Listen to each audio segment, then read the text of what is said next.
I have a problem with this whole idea of having a goal for life. Goals are destructive. If you don't achieve it, you're going to feel terrible about it. If you achieve it too soon, yes, you'll celebrate, you'll get that dopamine hit and you're going to go, so what's next?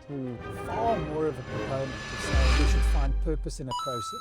Erik, you have been to summit and there's always the dopamine release when you climb to the top of the mountains and all that stuff. But then what happened afterward? And when you went back to life, does life become boring?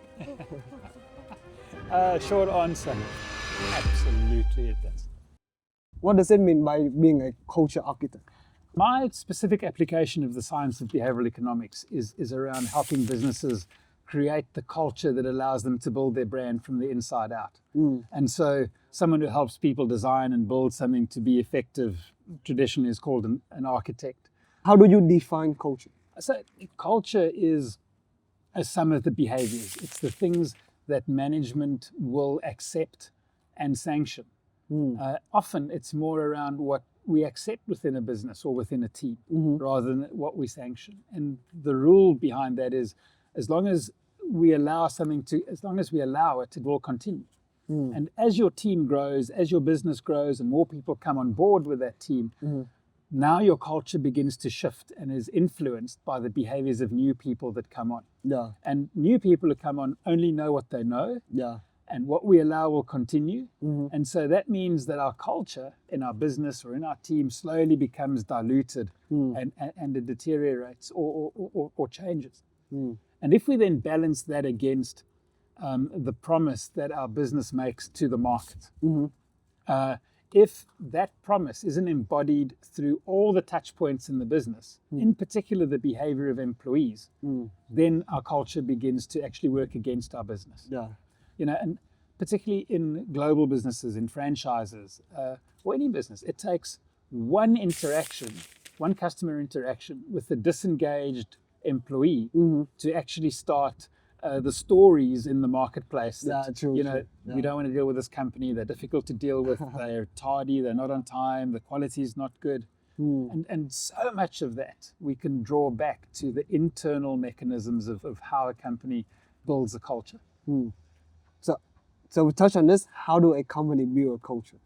So I developed a process in 2008 that really has three aspects to it. And the secret isn't what the model looks like, it's how we apply the model. But essentially, a security company phoned. They said to me, Erik, can you help us develop a culture of integrity? And I was surprised, and my first question then was, but surely if you're in security, integrity is table stakes. This isn't something you would need to develop. They go, yeah, we get that. But we found that our own employees are stealing $2 million a year from us in the cash and transit operation. And so how do we develop this culture?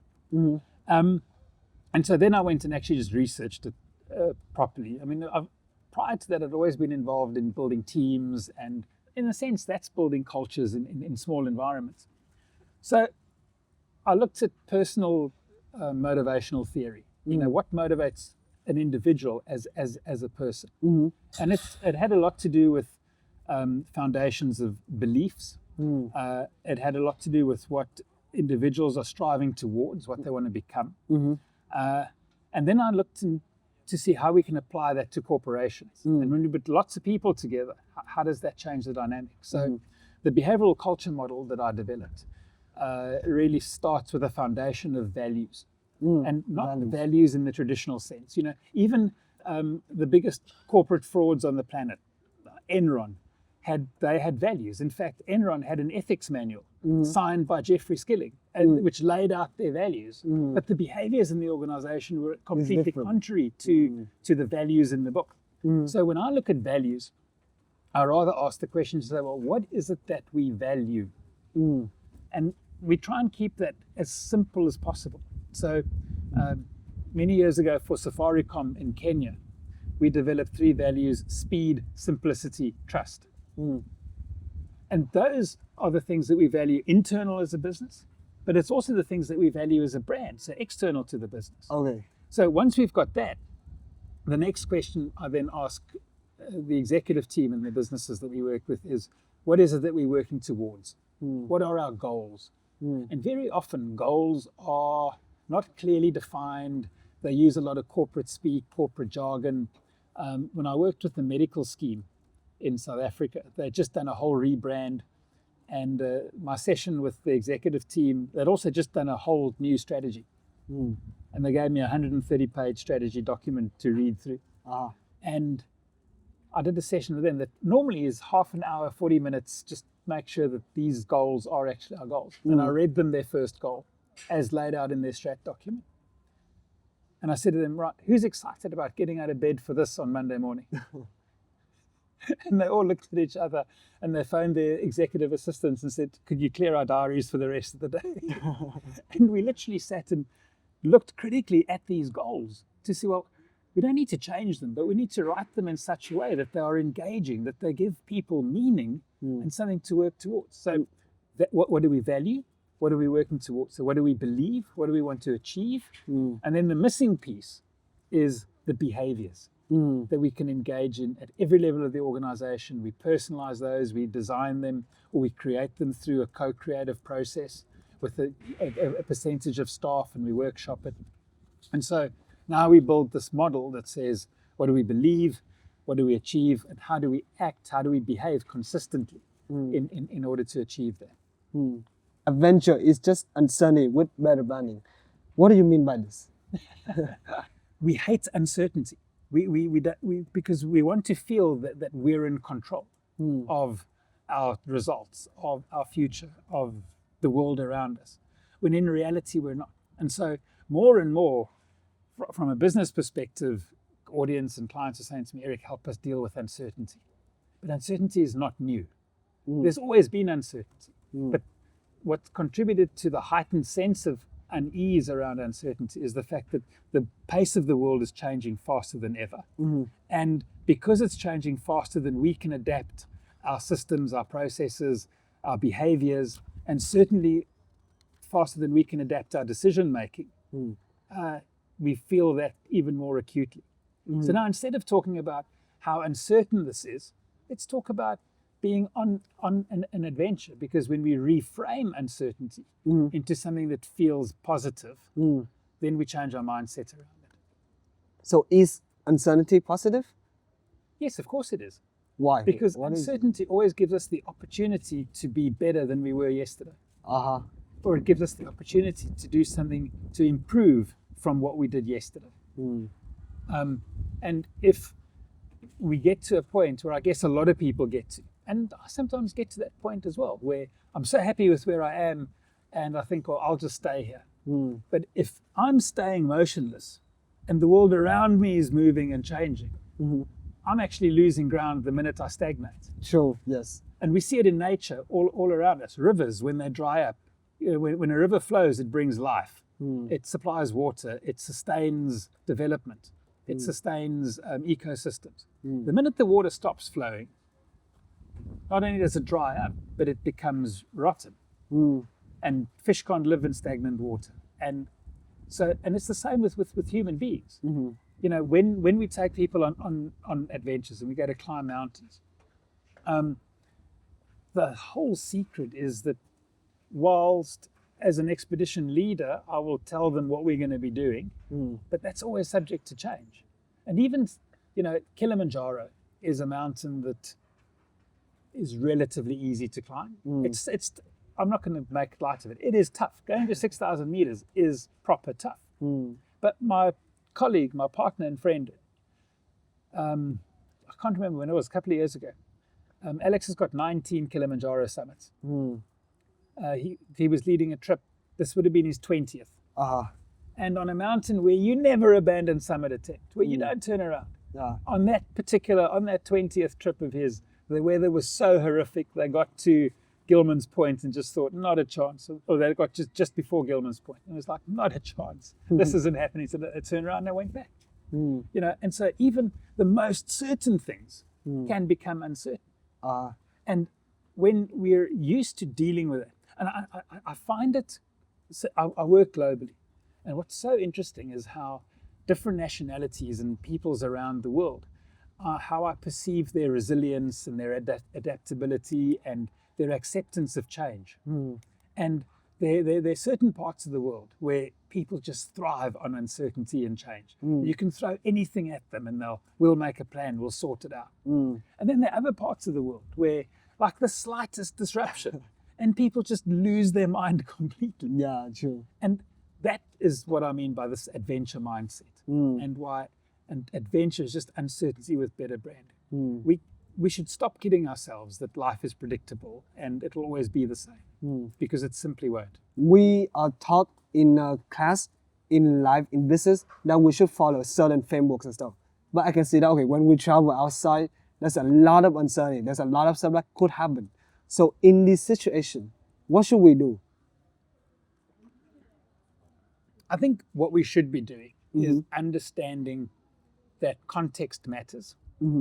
And particularly in a world that's becoming increasingly globalized, we all suffer from confirmation bias. And by that I mean we look at the world through our lens, the lens that we were brought up with, the region that we grew up in. And so we assume that everybody is like us. And we assume that we make decisions in the same way and we live our life in the same way. But ultimately we don't. And so what we should be doing is saying, well, we should be open to experimenting. And we should be open to not getting the results that we always want to get. Ed Sheeran said that we learn nothing from success. The thing is, success feels great. We do something, we feel successful, we get results, people love us, we get the feedback. That feels great, that builds our ego. But we don't learn anything from it other than if I do this, I feel good.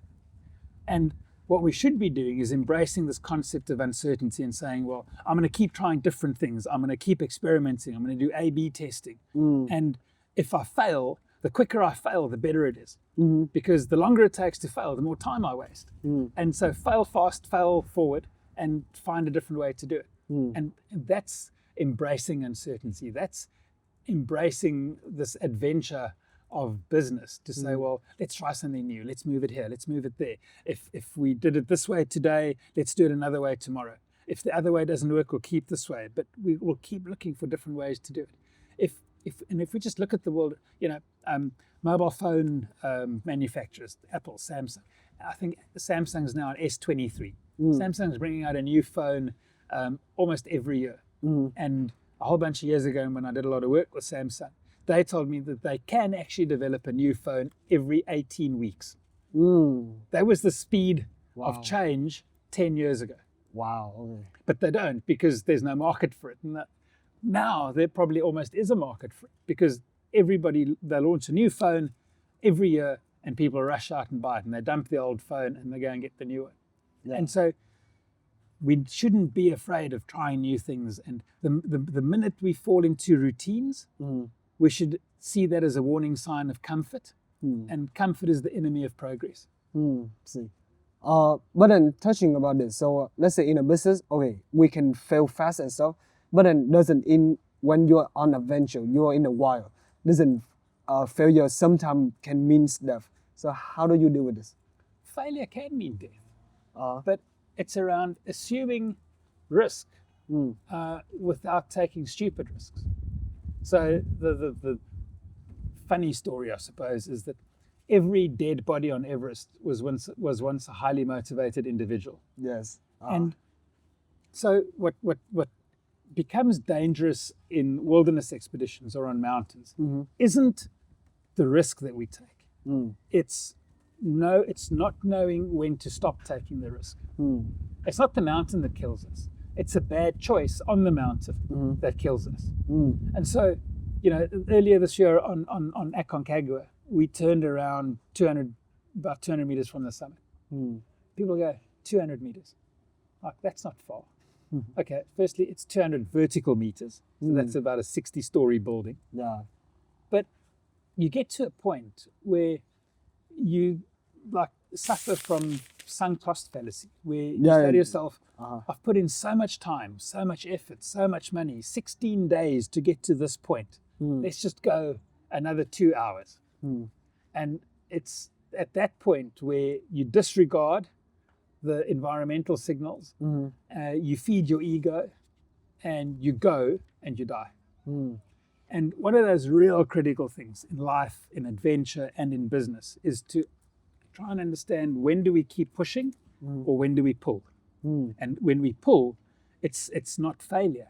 It's around saying, this isn't working now, so let's look for another way to do it. The weather's not, the environment, the market isn't working for us. Let's turn around, let's go back, let's regroup. I saw guys on Aconcagua this year, youngsters from several countries who were there on their own, who'd like just started chatting to me for advice and stuff, who would get to summit camp and not feel great. One or two of the guys had got an upset stomach and they were vomiting, and they went back down to base camp, sat there for I think 3-4 days, recovered. And by then one of their mates summited, he came back, and then they said, well, we're going to go again, because your permit's valid for a certain time period, not for one summit. And so these guys just really embraced that uncertainty and said, well, I'm going to get there. If I feel sick, I'll come down, I'll rest a couple of days, I'll recover, and I'll try again. And that's like one of those things we talk about in business and life all the time with them, resilience.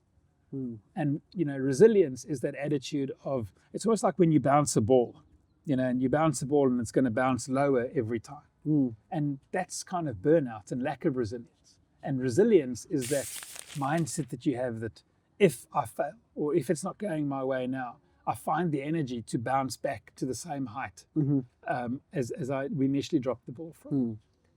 So how do you find the energy to bounce back? Because I could assume that, let's say if you go to a summit, then there's a day that it's like, okay, I don't have no more energy to continue. But then you're in like the middle of the mountain, then it takes energy to come down, it takes energy to go up. So what do you do in that time? So I think firstly, energy you can always replace. You come down, you rest, you eat, you rest, you eat, you drink liquids, and your energy will come back. So I've written a book called Mind Vitamins, which is a journal type book with 90 days of a daily mind vitamin. And then some journaling questions around it. And the very first mind vitamin says, when I feel myself tiring, I close my eyes and realize my friends are my energy. Okay. You close your eye and you imagine your friend. And I realize my friends are my energy. Oh, your friends, your energy. And so where do we get energy from? We get it from our environment and our friends. And if you think about the people that you hang out with, you get two types of people in your environment. You get your positive friends and you get the negative friends, right? And it's the negative people that you want to avoid, but it's the negative people that we're often drawn to because negative news sells. You switch on any 24-hour news channel and they're not telling you about all the good things that's happening in the world, right? They're telling you about all the bad things that's happening in the world. And so this is where the first part of our energy comes from. And it's around choosing who you hang around with. It's about choosing what pieces of energy you accept towards you. So on mountains, we also realize, and in business, that your mind will fail you long before your body does. Yes.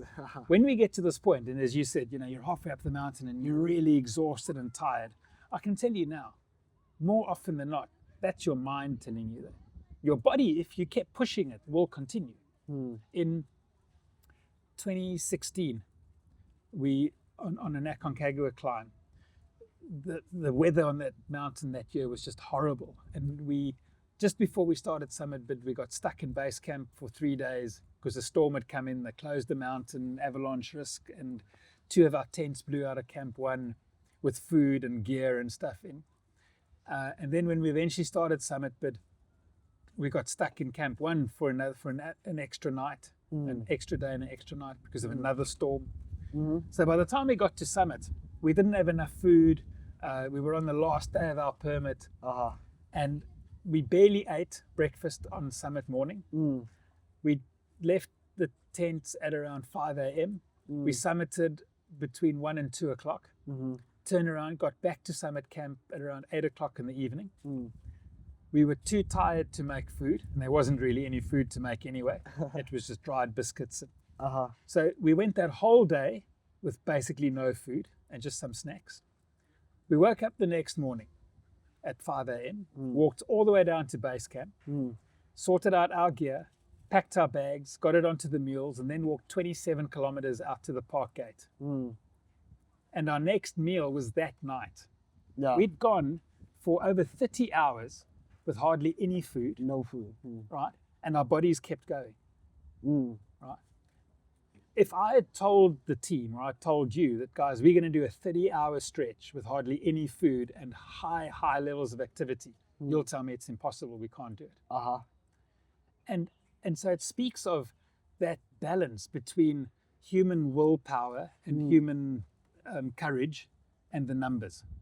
And sometimes we've got to listen to the numbers, and sometimes we've got to understand that with the right mental attitude, our mind will fail our body before our body is ready to give up.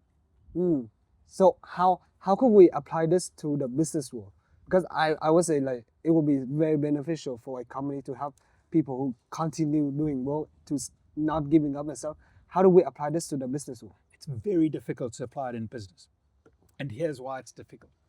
Because most businesses are run by accountants. Okay. Expand on it. So if you look at the majority of business leaders, CEOs, they all have academic and financial backgrounds. It's kind of been the way the world has gone. Very seldom these days are you seeing the kind of celebrity CEOs like Steve Jobs, who weren't so much focused on the financials. They were focused on the culture and providing solutions and building a brand. And so it's become more difficult because most companies are inherently run by accountants. And so the numbers always speak louder than the willpower, than the creatives. And if you read Daniel Pink, I forget the name of his book now, but he talks about how the future of success actually lies with creatives and not with analyticals. And the reason for that is, why do we make irrational decisions? Why are most of our decisions actually slightly irrational and not what it should be on a spreadsheet? It's because we make decisions with feelings and emotion. It doesn't matter what that decision is. Our gut plays such, gut in inverted commas, has such a powerful influence in our decision making that even though we think we use a spreadsheet to make a decision, there's still that overriding sense of what we like, what we love, how it makes us feel.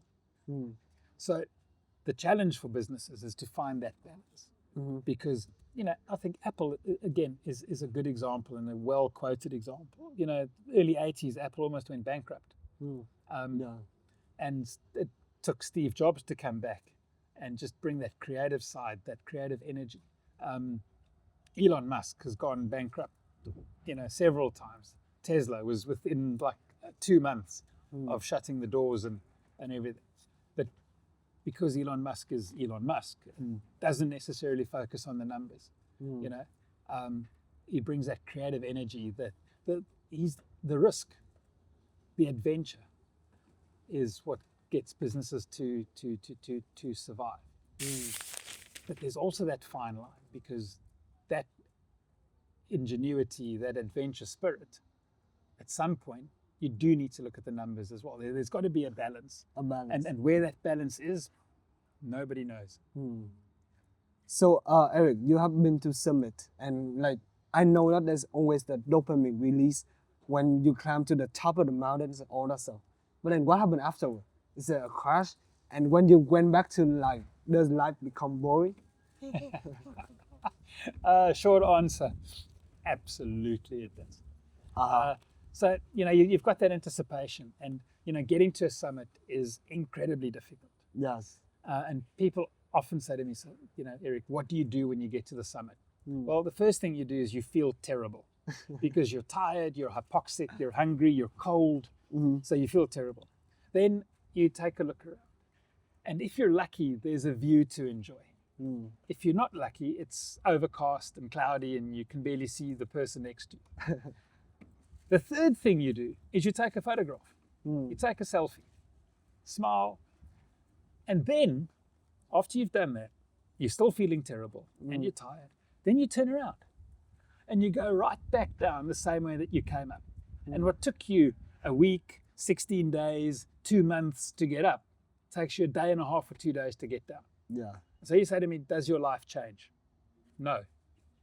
Because you come back to exactly the same place. Then you go home and you still get stuck in traffic, and taxis still cut you off, and your bank still won't give you a loan. Like, nothing in your life changes. Yeah. No one goes, ooh, he summited whatever mountain. The only thing that does change is something inside you. Something inside you that says, and the dopamine wears off so quickly. And after every expedition, I come home, and for about a week or so afterwards, I've got this post-expedition depression. Because life on an expedition is so simple. You wake up, you climb, you stay alive, you eat, and you go to sleep. And you do that day in, day out. You are so granular and single-minded in your focus. There are so few distractions. You monitor the weather, you monitor the rest of the team, because I want to bring them home alive with all their fingers and all their toes as well. And then you come back into the real world, and you've done this incredible feat. No one really gives a damn. You want to come back and tell everybody, oh, I summited this, I summited that. And everyone goes, oh, are you mad? Like, yeah. So you have this depression, and nothing really changes except what you believe you're capable of. And it's that story of what we call edge work. So we love comfort. I said earlier, comfort is the enemy of progress. And so we build this comfort zone. And on a mountain, you lie in your sleeping bag, and it's warm and cozy, and outside the wind's howling and it's cold. And at some point, though, in order to get to the next camp or to get to the summit, you're going to get out of your sleeping bag. That's uncomfortable.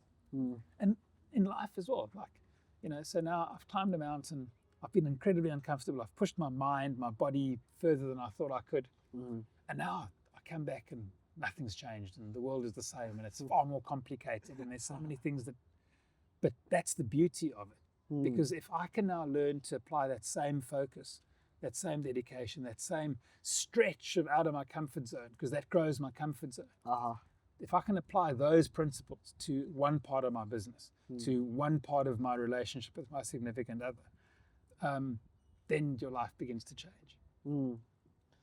And do you afraid that the post expedition depression will apply to life? Now let's say, okay, I have this goal for life. I chasing it, and then I reach it. Then what happened afterward? Do you afraid of it? No, absolutely that happens. And that's why I have a bit of a problem with this whole idea of having a goal for life. I think goals are destructive. In business, if you become so focused on a number, on a growth, if you don't achieve it, you're going to feel terrible about it. You're going to go into depression. If you achieve it too soon, yes, you'll celebrate it, you'll get that dopamine hit, and you're going to go, so what's next? And I'm far more of a proponent of saying, instead of having goals, we should find purpose in a process and not find purpose in a goal. Purpose in the process. Purpose in the process. And by that I mean is get passionate about the way I'm going about achieving a goal. Because that I can replicate. Once I've achieved the goal, I can't replicate it again. It's done, it's passed. And so I see people in just a little bit older than me, whose kids have graduated, the kids have got married, they moved out the house. Now all of a sudden, these people have no more goals left in life. They're like, I've achieved everything. So what do? We sit around and we wait to die. But if we focus on a process, right, now we can always apply that process to something else. Yeah, and makes sense. And that's where the magic of life lies. And that's where adventures continue year in and year out. And when we get to 60, we find another adventure. When we get to 75, we find another adventure, because we're so used to the process of challenging ourselves. I said that is absolutely beautiful way to put it. Absolutely, the process, the goal, you cannot replicate it. But then a process, you can always replicate it. You can always go for more. You can always bring this dopamine back up, chasing the process. Erik, thank you so much for accepting to be on this podcast. everything was really great way to share it. And yes, and hope you all the best for the move to UK. It's gonna be a big move, I know for sure. Tiger, thank you very much, and it's an absolute pleasure to work with you guys. Yes, thank you.